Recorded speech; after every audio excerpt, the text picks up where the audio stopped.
get back," screamed the British soldier at a crowd gathered in front of the secure compound where those being evacuated by the UK embassy are taken before flying out.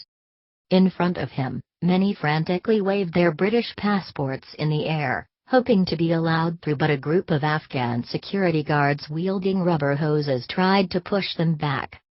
Many in the crowd had not received any indication they would be evacuated, but had pitched up in any case, desperate for a route out of Afghanistan. Others, however, had received emails from the embassy telling them arrive here, and wait to be processed for a flight. They include Helmand Khan, an Uber driver from West London, who had arrived with his young children in Afghanistan a few months back to visit relatives. He thrusts a handful of British passports towards me. "For the last 3 days I'm trying to go inside," he tells me in despair, with his 2 young sons by his side. Also here is Khalid, a former interpreter for the British Army.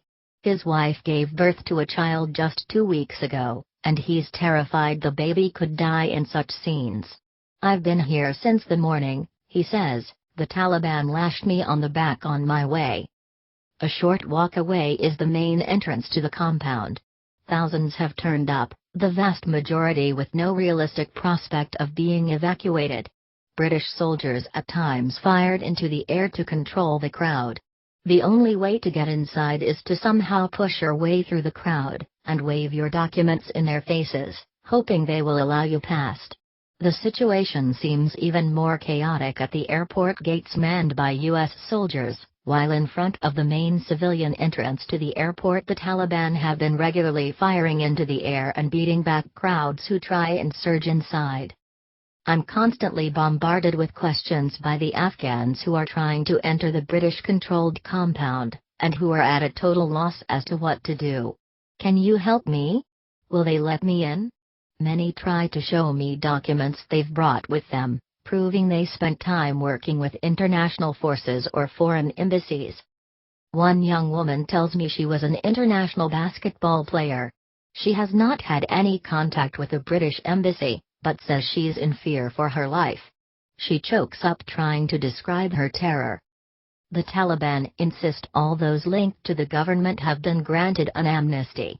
The group says it intends to establish an inclusive government, but many here are deeply anxious about the future. Elsewhere in the city, things are far calmer. It feels like a different world. Shops and restaurants are opening up, though at a fruit and vegetable market stallholders tell me there are still significantly fewer people out and about. One man, selling cosmetic products, says there are far fewer women in particular, though it's not uncommon to see them on the streets.